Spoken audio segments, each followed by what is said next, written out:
Department of Gun Violence Prevention. This is a federal department that was implemented by the Biden administration. And of course, with Trump coming in and a Congress on his side that is at least far more favorable to gun owners than the last administration, wait and see just how friendly they are. The question has come up, should this department, the Department of Gun Violence Prevention, should it go away? Or should it just change mission that, actually teaches, maybe change the name a little bit, but then definitely change the focus of, hey, let's get this federal department to teach the things that we believe in, teach guns and violence prevention from our perspective. And I have a little clip here. One of the main drivers of not getting rid of this department, but rather changing its mission, is a lady named Dianna Muller, who's a fantastic advocate for Second Amendment. She's the founder of DC Project, which, by the way, I think they changed their name recently. They did. Women for Gun Rights. Women for Gun Rights. She's fantastic. She was recently talking to Cam Edwards from Cam and Company, another fantastic advocate for Second Amendment. But I want you to listen to a piece of their discussion on the Department of Gun Violence Prevention and changing it rather than deleting it. So go ahead, let's play. But there is a lot of talk about what to do. First of all, what to do with the ATF, right? You're going to shut down the ATF. You're going to move it over to Treasury from Justice. What are we going to do with the ATF? But then the other big question is what to do with the White House Office of Gun Violence Prevention, which was set up by Joe Biden and Kamala Harris a little more than a year ago. Has basically become a jobs program for the gun control lobby, but has also become a bully pulpit for the gun control lobby, right? I mean, they are not only able to message to the American people, but they're able to direct, hundreds of millions of dollars in federal funds to, anti-gun groups, in some cases to, violence prevention programs, but to states to, adopt red flag laws. So I think every Second Amendment advocate that I've talked to is on the same page that the White House Office of Gun Violence Prevention needs to stop. The question is, do you replace it with something or do you just scrap it entirely, right? Right. And I had put up because my position is that we need to rename it, we need to repurpose it, and we need to restaff it. And I put up a video to say, hey, audience, what do you guys think? And honestly, there was a lot of, just knee-jerk reaction, abolish, abolish, abolish, it's unconstitutional, blah, blah, blah. And I'm pushing back and I'm like, guys, listen, dig into this and understand that what we are up against. What I don't think we understand is that the amount of effort and organization and money that they put into propagandizing and marketing against the Second Amendment. And that's where I'm like, we need to do the same thing that they do. You can't just rest on this is constitutional issue. You have to really intentionally look and help the citizenry understand the Constitution. We've dumbed down our kids so much and our generations after generations that they don't teach civics. So my position is that I want to repurpose it and I want to teach the Constitution. I want to teach the Second Amendment. I want to teach people how to shoot, or if not shoot, understand firearm safety. I want to genuinely research, honestly research firearms, safety, gun violence, if you want to put it in air quotes, violence perpetuated, any kind of violence. There's a lot of things that people can do that don't require a firearm to be safe. Let's talk about those things. Let's educate our citizenry as to how you can look for predatory behavior, how you can prepare to protect yourself and your family and actually be safer. We have the solutions on our side. We have to get up through all of these hurdles, whether it be social media, whether it be all of these anti-gun marketing messages.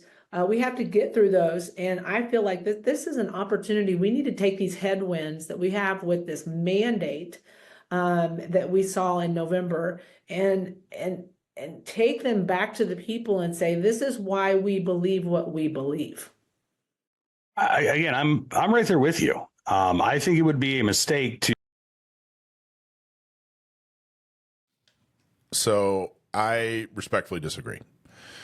And as great a work as they are, as great of minds as they have, and as much as they've done when it comes to Second Amendment, I think that they're very, very wrong on supporting the idea of renaming, repurpose, and restaffing. You know, she described this, she said she put up her idea of renaming, repurpose, and restaffing and got a lot of, quote, knee-jerk reactions for people, you know, from people saying that this is unconstitutional. Pointing out that a policy is unconstitutional is not a knee-jerk reaction. And I take exception to framing it that way. I thought that was highly disrespectful to people who care greatly about the Constitution and doing things that are constitutional. And then she went on to say we can't just rest on the fact that this is unconstitutional, and then went on to say that we need to teach the Constitution. What is the point of teaching the Constitution if we're not going to follow it? And I would ask the idea of renaming, repurpose, and restaffing the Office of Gun Violence Prevention, the Department of Gun Violence Prevention, what section of the Constitution supports the federal government's ability to do that? There frankly isn't one. So she talked about how the things that she wants to do with this department being important to the cause, and she's right. The things that she wants to do with this department need to happen. But then she went on to call it exactly what it was, propaganda. And the idea of taking tax dollars and setting up an unconstitutional department to advance propaganda onto the citizenry is wrong, whether or not I agree with the message or not. I know we were talking about David Yamani, the sociologist, earlier in the show, about how folks, you know, pro-gun folks are, you know, we feel like we're in the driver's seat now. Like, hey, we have this Congress that's behind us. We have this president that's behind us. We have a Supreme Court that's behind us. And we're starting to go, hey, let's take this thing out for a spin. You know, let's see what we can do.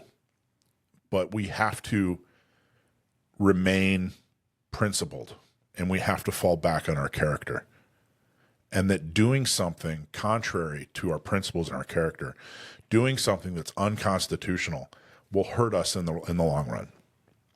It'll hurt us every time we make the claim, whether it's in the next 4 years or the next 30 years, that, hey, this is not the proper role for federal government. And it'll hurt us when we're in court saying, hey, this isn't the role of the federal government. This isn't what we're supposed to be doing. You know, being hypocritical about this thing will eventually hurt us. And I think that time will come sooner rather than later. And if they do rename, repurpose, or restaff this Department of Gun Violence Prevention, I will absolutely not support it. And that is not my knee-jerk reaction. That is my adherence to the Constitution. And I think that the propaganda and the work that needs to get done, that we agree on 100%, needs to be done by national groups like NRA, Gun Owners of America, Firearms Policy Coalition, regional groups like CRPA, Gun Owners of America, local groups like San Diego County Gun Owners, abdicating our responsibility to be self-governed, to stand up for the Second Amendment, abdicating that responsibility to the federal government is something I am as opposed to as I am gun bans. And I hope that other people see why that's an important point to make. So this is one example, but I don't think it's going to be the last example of people kind of going, hey, you know what? They did it. Now we're going to do it. We're in power. You know, we're going to do all these things to get back at them. You know, we're going to do these things because they did it to us. I think we should take the high road. I think we should stick to our principles and show character. And I think we should do the things that we need to do in order to make good things happen, by supporting groups, by coming up with legislation, by filing lawsuits, by changing hearts and minds, by educating people, rather than relying on the federal government, which is something that we criticize others for doing. And I think this is an extremely important subject and point to make. So, Sam, Alicia, what do you guys think? I agree. You know, and I think it's a really important and valid point that you bring up. And I think it's really easy to kind of go down the trail of the whole idea of rebranding and using, and you're absolutely right, all the things that were proposed that she was stating. And I worked with Dianna, by the way. I think she's an amazing woman. Amazing woman, Right? great woman. Absolutely. We just disagree Right. on this Right. one thing. And I think it's a really valid, important point that you bring up. The whole idea of, yes, these things are great and amazing, but let's go back to the roots of what is the purpose and the point behind the Constitution. What is its job, and where are the powers that lie within it? This is not within the scope of what that's supposed to be. Right. And you're right. I agree. Sam, what are your thoughts, my friend? Well, I think you stated your point well, and it's a point with which I agree. In fairness to her, it seems like she and that other gentleman were just Cam. sort of throwing. Say again? Cam, his name's Cam. Right. So I think they were just throwing around ideas. I didn't hear a lot of substantive statements of intent with regards to policy. Like, I think we need to change its name to this, and I think we need to staff it with these types of people and devote its resources toward these specific policy objectives.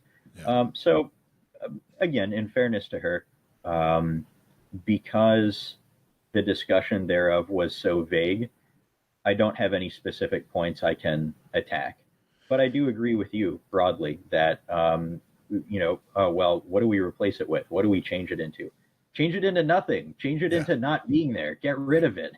What do you to paraphrase Ron Paul, what do you replace a tumor with? You replace it with nothing. Yeah, and I think if it were anybody else, it would just be a discussion. But, Diana's such a powerful person and such an effective person and such a well-known person. And she's on with Cam, who's equally as well-known. Right?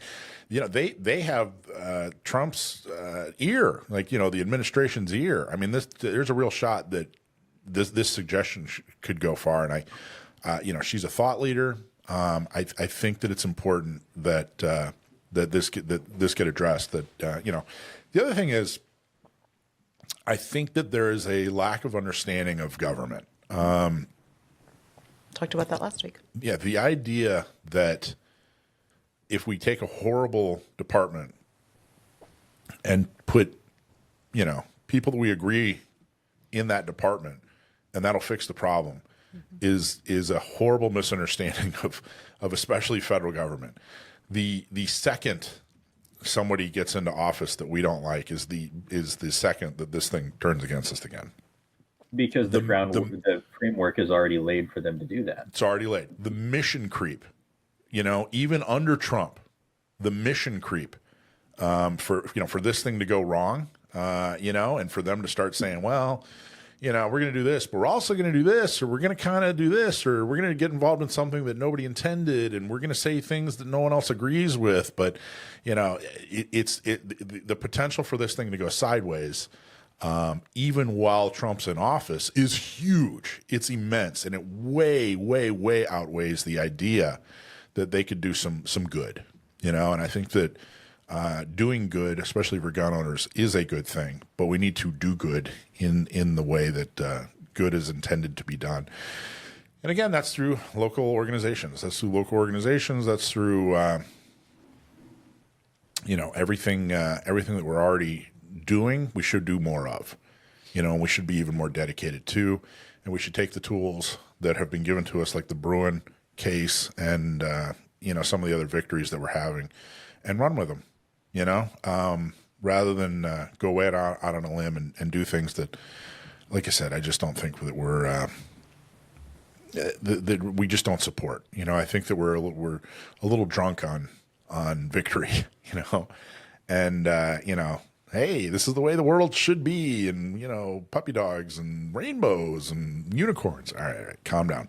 And we all know how capricious Trump can be. I mean, well, I was paying attention in 2018. I know you all were paying attention in 2018. Do we really want to trust such an important area of policy, the Second Amendment and Second Amendment rights, to the hope that he won't get in a bad mood at some point and decide that we have provoked the ire of the court, as it were? I don't want to.